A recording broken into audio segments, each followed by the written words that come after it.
Welcome to English Avenue, where English becomes exciting. Today we start the thrilling journey of one of history's most controversial figures, Adolf Hitler. Love him or hate him, his story is filled with dreams, failures, ambition, and power. From a small boy with big dreams to a man who changed the world forever, this is the story of Adolf Hitler like you've never heard before. Are you ready? Grab your headphones, sit back, and let's dive into this incredible tale that will improve your English and keep you hooked till the end.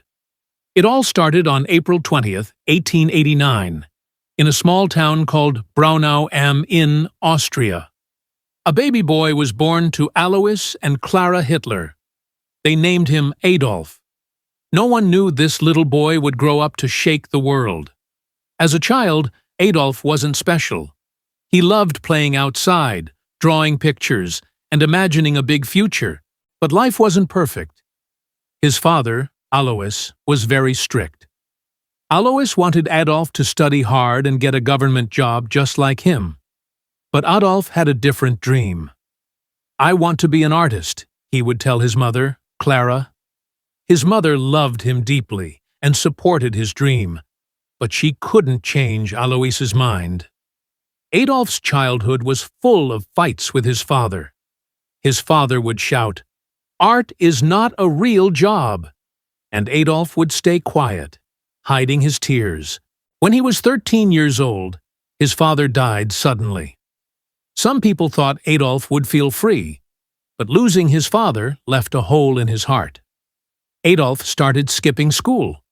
He was once a good student, but now he didn't care. Teachers would say, "Adolf is smart, but he is lazy." All he wanted to do was draw. After finishing school, Adolf packed his bags and moved to Vienna, the capital of Austria. He was so excited. "Vienna is the city of art. I will become a famous painter here," he thought. He applied to the Academy of Fine Arts, a big art school, but when the results came, his heart broke. He didn't get in. The school told him, "Your work is not good enough." Adolf felt humiliated. "I'll try again," he said. But the next year, the school rejected him again. He was devastated. Without school or a job, Adolf's life became hard. He lived in tiny, dirty rooms and sometimes slept on the streets. He painted postcards and sold them to tourists for a little money. "Why is life so unfair?" he often thought. During this time, Adolf's mother passed away. He was alone and angry. He started to blame other people for his failures. "It's not my fault," he would say. In 1914, everything changed. World War I started, and Adolf saw a chance to make his life meaningful. He joined the German army.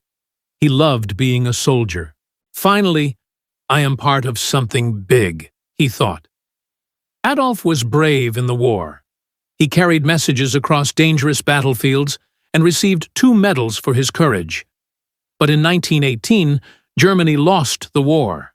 Adolf was furious. "Our leaders betrayed us," he shouted.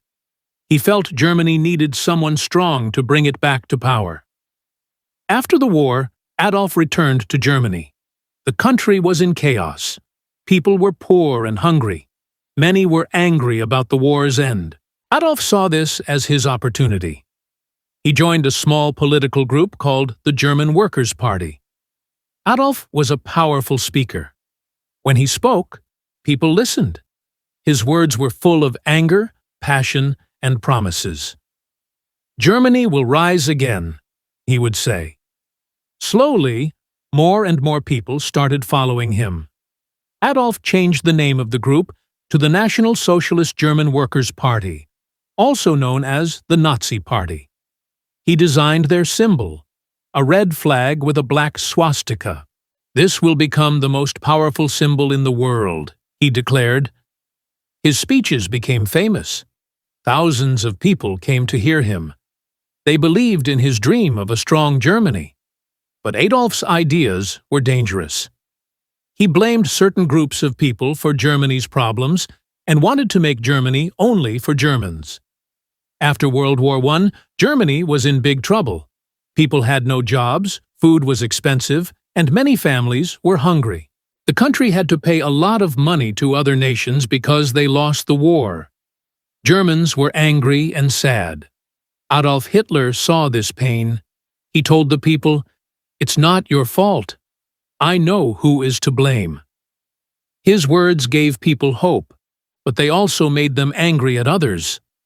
Slowly, Adolf became a popular name. Adolf worked hard to grow his party. He held big meetings and gave loud, emotional speeches. "Germany can be great again," he shouted. People clapped and cheered. They believed in his dream. In 1923, Adolf tried to take control of the German government by force. This was called the Beer Hall Putsch, but it failed. Adolf was arrested and sent to jail for 9 months. While in jail, Adolf wrote a book called Mein Kampf, which means My Struggle. In this book, he wrote about his ideas. He said Germany needed to become powerful, and that certain groups of people were the enemy. The book became popular, and many Germans started to believe in his ideas. After getting out of jail, Adolf worked even harder. The Nazi Party became stronger. By 1933, Adolf Hitler was chosen as the Chancellor of Germany, the country's top leader. This was the start of a new chapter. Adolf promised jobs, a strong military, and a bright future. The people trusted him, but they didn't know what he was planning next. As Chancellor, Adolf made many changes. He built roads, factories, and schools. More people got jobs, and Germany started to look strong again. The people were happy. They said, "Hitler is a hero." But behind this success, Adolf had dangerous plans. He controlled newspapers, radios, and schools. People were told, "You can only believe in Adolf Hitler." Those who didn't agree with him were punished or sent to prison. Adolf created a strong army called the SS, and a group of young boys called the Hitler Youth. They trained to fight and spread Nazi ideas everywhere. In Germany, people saw the swastika flag. It became the symbol of Adolf's power. Adolf's speeches became even more powerful. He would say, "Germany is the best. We will rule the world." Crowds cheered and shouted, "Heil Hitler!" In 1939, Adolf made his boldest move. He ordered his army to invade Poland. This act started World War II. Adolf's dream was to take over all of Europe and make Germany the most powerful country in the world. At first, Adolf's army won many battles. They were strong and well-trained. But as the war went on, things started to go wrong. Adolf had made too many enemies. While the war was happening, Adolf was doing something terrible.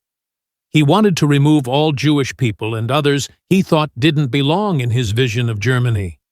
This was called the Holocaust, one of the darkest chapters in human history. Millions of innocent people were killed in camps.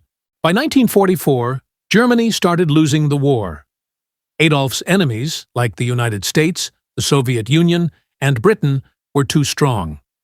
Bombs fell on German cities, and the people who once called Adolf a hero began to lose hope.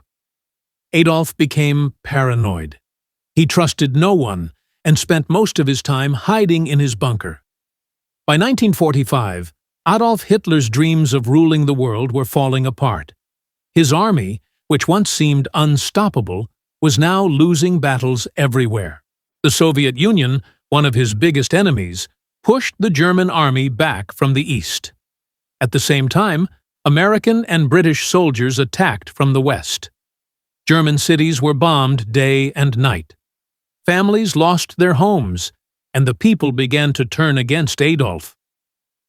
Why did we follow him? Many asked. But Adolf didn't give up. He sat in his bunker, giving orders to his generals. "We will not surrender," he shouted. But deep inside, even Adolf knew the war was lost. In early 1945, Adolf stayed in a bunker deep underground in Berlin. The bunker was cold and dark, but it was safe from bombs.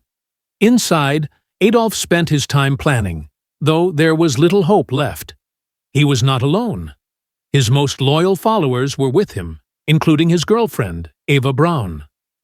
Eva had been by his side for many years, though Adolf kept their relationship private.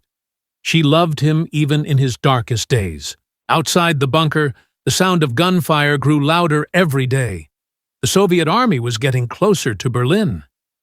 "The end is near," whispered his advisors. Leaders from other countries begged Adolf to surrender. "Save the people of Germany," they said, but Adolf refused. He believed surrender was a sign of weakness. "If Germany loses, it is because the people were not strong enough," he said coldly. By April 1945, Berlin was surrounded. The Soviet army attacked the city from all sides. Buildings collapsed, fires burned, and people ran for their lives. On April 29, 1945, Adolf made a surprising decision. He married Eva Braun in the bunker. It was a simple ceremony with just a few people. "You've always been by my side, Eva," Adolf said. Eva smiled, even though she knew this was not a happy moment. After the wedding, Adolf and Eva spent hours together, talking about their lives and what they had done. They both knew the end was near. On April 30, 1945, Adolf made his final decision. He called his closest followers into the bunker and told them, "I will not be captured alive." Adolf believed it was better to die than to let his enemies take him. He and Eva went to a small room. Moments later, they took their own lives. Adolf was 56 years old. When the Soviet soldiers reached the bunker, they found Adolf and Eva's bodies. The war in Europe ended shortly after. Germany surrendered on May 8, 1945. The people of Germany were left with nothing but ruins. Adolf's dream of making Germany powerful had instead brought destruction and sorrow. Millions of lives were lost because of his actions. After Adolf's death, the world worked to rebuild. Germany became a peaceful country. People remembered the horrors of the Holocaust and World War II to ensure such events never happen again. Today, Adolf Hitler's name is a reminder of the dangers of hatred, unchecked ambition, and misuse of power. Finally, his story teaches us every decision we make shapes our future. Adolf's choices led to pain and loss, not just for him, but for millions of others. This reminds us that every action, no matter how small, matters. We must choose wisely and always think about the impact our decisions have on others. It also teaches us the importance of compassion and unity. Hate and division only tear people apart. The world is a much better place when we come together, respect each other, and work towards peace. Life is too short for anger and judgment. By being kind and understanding, we can create a future filled with hope, not regret. So, remember, choose love over hate, humility over pride, and unity over division. These simple lessons can make our world a better place. This was the story of Adolf Hitler, a man whose life changed the world forever. It's a story of dreams, power, and the mistakes that led to tragedy. Remember, history is not just about the past. It teaches us how to build a better future. Thank you for listening, and don't forget to like, share, and subscribe to English Avenue for more exciting stories that help you learn English while exploring history. See you in the next story.